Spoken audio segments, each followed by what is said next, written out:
ಅಧ್ಯಕ್ಷರೇ, ನಮ್ದು ಕೃಷ್ಣ ಅವರಿಗೆ ತಾವು 58 ಕೋಟಿ ಪ್ರಾವಿಷನ್ ಮಾಡಿದ್ದೀರಾ ಅಂತ ಹೇಳಿದ್ದಾರೆ. ಖರ್ಚು ಒಂದು ಜಿಲ್ಲೆಗೆ ಎಷ್ಟು ಬರ್ತೈತೆ? 1.5 ಕೋಟಿ ಬರ್ಬೋದು. ತಾಲೂಕುಗಳಿಗೆ ಬಂದ್ರೆ 20 ಲಕ್ಷ ಬರೋದು. ನಿಮ್ಗೆ ಎಲ್ಲೂ ಸಿಗಲ್ಲ. ಈಗ ಕರ್ನಾಟಕದಲ್ಲಿ ಎಲ್ಲೂ ನಿಮ್ಗೆ ಜಮೀನೇ ಸಿಗಲ್ಲ. ಇದ್ದ ಸರ್ಕಾರದ ಜಾಗ ಕೊಟ್ಟು ಈಗ ನಾವು ಅತ್ಯಂತ ಪರ್ಚೇಸ್ ಪರಿಸ್ಥಿತಿ ಬಂದಿದ್ದೀರಿ. ನಾನು ದಾವಣಗೆರೆಗೆ ಹೋಗಿದ್ದೆ ಅಧ್ಯಕ್ಷರೇ. ಅಲ್ಲಿ ಲ್ಯಾಂಡ್ ಗ್ರಾಂಟ್ ನಾವೇ ಮಾಡಿಕೊಟ್ಟಿದ್ದೀರಿ. ಸುಮಾರು 100-120 ಎಕರೆ ಲ್ಯಾಂಡ್ ಗ್ರಾಂಟ್. ನಾನು ಹೋಗಿ ಅಶ್ವತ್ಥ ಕಟ್ಟೆ ಮೇಲೆ ಕೂತ್ಕೊಂಡು 1 ಎಕರೆ ಕೊಡ್ರಯ್ಯ ಅಂದ್ರೂ ಒಬ್ರು ಕೊಡಲ್ಲ. ಸ್ಕೂಲು ಕೊಡಲ್ಲ, ಆಸ್ಪತ್ರೆಗೆ ಕೊಡಲ್ಲ. ಅದಕ್ಕೆ ನಾನು ಹೇಳೋವಂಥದ್ದು, ನಾನು ಅವಾಗ ಪ್ರಯತ್ನ ಮಾಡಿ ಎಲ್ಲ DC ಗಳಿಗೂ ಹೇಳಿದ್ದೆ, ದಯವಿಟ್ಟು ಇನ್ಮೇಲೆ ಎಲ್ಲೇ ನೀವು ಲ್ಯಾಂಡ್ ಗ್ರಾಂಟ್ಗಳು ಮಾಡಿ, ಇನ್ನು 20-30 ವರ್ಷಕ್ಕೆ ಅಲ್ಲಿ ಸ್ಕೂಲು, ಅಂಗನವಾಡಿ, ಸ್ಮಶಾನ ಅದರ ಪ್ರಾವಿಷನ್ ಮಾಡದಾದ್ಮೇಲೆ ಕೊಡಬೇಕು ಅಂತ ಸ್ಟ್ರಿಕ್ಟ್ ಆರ್ಡರ್ ಮಾಡಿ. ನೀವು ಇಲ್ಲಿ ಅದು ಬಹಳ ಇಂಪಾರ್ಟೆಂಟ್. ದಯವಿಟ್ಟು ಇದು ಮಾಡಿದ್ರೆ ಮುಂದಿನ ಜನಾಂಗಕ್ಕೆ ಒಳ್ಳೇದಾಗ್ತೈತೆ. ಇಲ್ಲ ಅಂತಂದ್ರೆ ಎಲ್ಲ ತಗೊಳಕ್ ರೆಡಿ ಇದ್ದಾರೆ.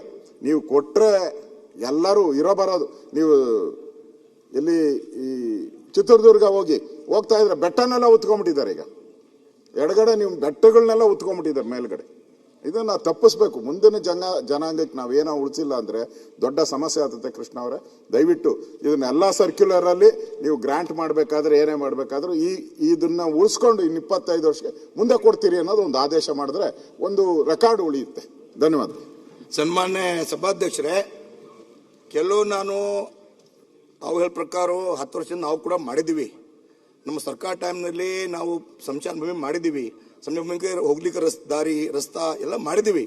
ಆದರೆ ಕೆಲವು ಊರು ಬಾಕಿ ಇದೆ. ತಾಂಡಾಗಿ ರೆವೆನ್ಯೂ ಆಗಿದೆ. ರೆವೆನ್ಯೂ ತಾಂಡಾಗೆ ಬಿ ಸಂಚಾರ ಭೂಮಿ ಇಲ್ಲ.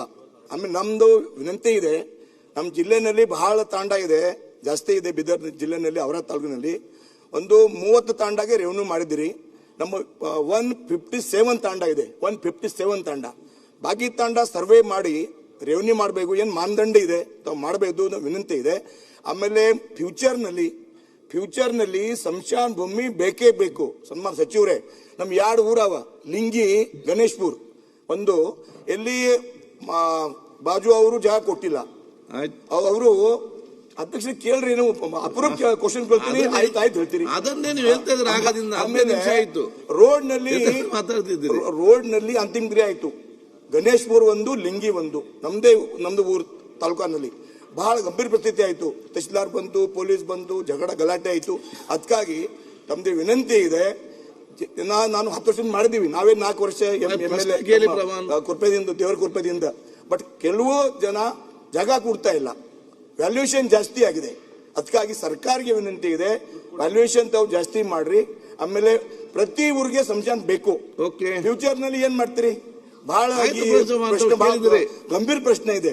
ಗಂಭೀರ ಪ್ರಶ್ನೆಗೆ ತಾವು ಅಧ್ಯಕ್ಷರೇ ಥೋಡ ನಮ್ಮ ಯಾವಾಗ್ಲೂ ಕ್ವಶನ್ ಹಾಕಲ್ಲ. 15 ನಿಮಿಷ ಮಾತಾಡುದು ಇಲ್ಲ, ಹೌದಾ? ವಿಶ್ವ ಗಂಭೀರ ಇದೆ, ಹೇಳಿದ್ದೀರಿ. ಅದಕ್ಕಾಗಿ ಮಂತ್ರಿಗೆ ವಿನಂತಿ ಇದೆ, ಪ್ರತಿ ತಾಂಡಾಗೆ, ಪ್ರತಿ ವಿಲೇಜ್ಗೆ ನಮ್ಮ ಸಂಚಾರ ಭೂಮಿ ಬೇಕು. ಆಮೇಲೆ ಮೂಲ ಸೌಕರ್ಯ ತಾವು ಮಾಡಲೇಬೇಕು. ವಿನಂತಿ ಮಾಡ್ತಾ ಇದ್ದೀವಿ. ಮಾನ್ಯ ಅಧ್ಯಕ್ಷರೇ, ಪ್ರತಿಪಕ್ಷದ ನಾಯಕರು ಹೇಳಿದ್ದು 100ಕ್ಕೆ 100 ನಂದು ಕೂಡ ಸಹಮತ ಇದೆ. ಮತ್ತು ಅವರು ಸ್ಥಳೀಯವಾಗಿ ಗಮನಿಸಿರೋದು ಕೂಡ ನನ್ನ ಪ್ರಕಾರ ಸರಿ ಇದೆ. ಅವರ ಅಬ್ಸರ್ವೇಷನ್ ಎಲ್ಲಿ ಕೊಡು ಗುಡ್ಡ ಕೊಡು, ಅದು ಕೊಡು, ಇದು ಕೊಡು, ಕೊನೆಗೆ ಈಗ ನಾವು ಕೊಟ್ಟು ನಾವು ಭಿಕ್ಷಾ ಪಾತ್ರ ಎತ್ಕೊಂಡು ಓಡಾಡುವಂಗಾಗಿದೆ. ಈಗ ಅವ್ರು ಕೇಳ್ತಾ ಇರೋದು 100ಕ್ಕೆ 100 ಸರಿ ಇದೆ. ಈಗ ಹಿಂದೂ ಸಮಾಜದಲ್ಲಿ ಸುಡೋರು ಇದ್ದಾರೆ ಅಥವಾ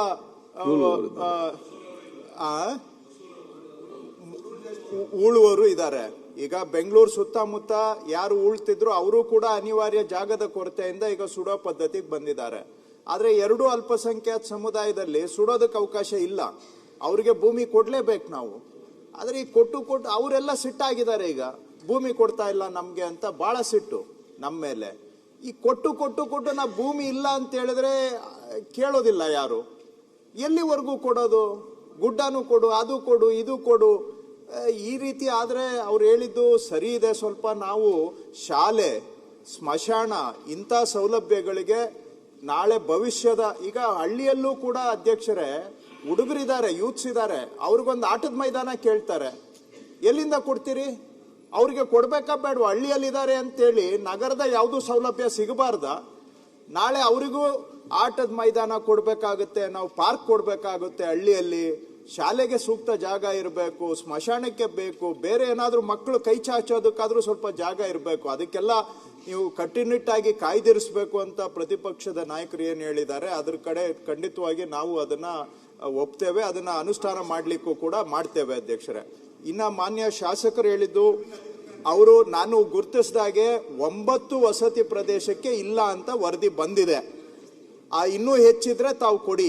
ಈಗ ಮಾರ್ಗಸೂಚಿ ದರಕ್ಕಿಂತ 3 ಪಟ್ಟುವರೆಗೆ ಕೊಡ್ಲಿಕ್ಕೆ ಅವಕಾಶ ಇದೆ. 3 ಪಟ್ಟುವರೆಗೆ ಪರಿಹಾರ ಕೊಟ್ಟು ಖರೀದಿ ಮಾಡ್ಲಿಕ್ಕೆ ಅವಕಾಶ ಇದೆ. ಫಸ್ಟ್ ಪ್ರಯಾರಿಟಿ ಹತ್ತಿರದಲ್ಲಿರುವ ಸರ್ಕಾರಿ ಜಾಗದಲ್ಲಿ ಅವರಿಗೆ ಕಾಯ್ದಿರಿಸ್ತೇವೆ. ಎರಡನೇದು ಎಲ್ಲೂ ಅದು ಸೆಟ್ ಆಗ್ಲಿಲ್ಲ ಅಂತ ಹೇಳಿದ್ರೆ ಖರೀದಿ ಮಾಡೋದಕ್ಕೂ ಕೂಡ ಅವಕಾಶ ಮಾಡಿಕೊಡ್ತೇವೆ. ಅದು ಯಾವ್ದಾದ್ರು ಈ 9 ನಮ್ಮ ನಜರಲ್ಲಿ ಇದೆ. ಅದು ಬಿಟ್ಟು ಇನ್ನೇನಾದ್ರೂ ಇದ್ರೆ ತಾವು ಕೊಡಿ. ಮೂರನೇದು, ಅವರು ತಾಂಡಗಳು ಕಂದಾಯ ಗ್ರಾಮ ಆಗಿಲ್ಲ ಅಂತ ಹೇಳ್ತಾರೆ. ಅದು ನಿಜವಾಗಿ ನನಗೂ ಬೇಸರದ ಸಂಗತಿ. ಇಷ್ಟೆಲ್ಲ ನಾವು ಪ್ರಯತ್ನ ಮಾಡಿ ಇನ್ನೂ ಹಾಗೆ ಉಳಿದಿದ್ದಾವೆ ಅಂದ್ರೆ ಅದು ನಾನು ಏನ್ ಹೇಳ್ಬೇಕು, ನನಗೆ ಬೇಸರ ಆಗುತ್ತೆ. ಈಗಲೂ ನಾನು ಇವತ್ತು ಅದನ್ನು ಪಟ್ಟಿ ಕೊಡಿ, ಯಾವ್ದು ಗ್ರಾಮ ಆಗಿಲ್ಲ ಅಂತ ದಯವಿಟ್ಟು ಅದು ಪಟ್ಟಿ ಕೊಡಿ. ನನಗೆ ಪಟ್ಟಿ ಕೊಡಿ ಯಾವ್ದು ಆಗಿಲ್ಲ ಅಂತೇಳಿ.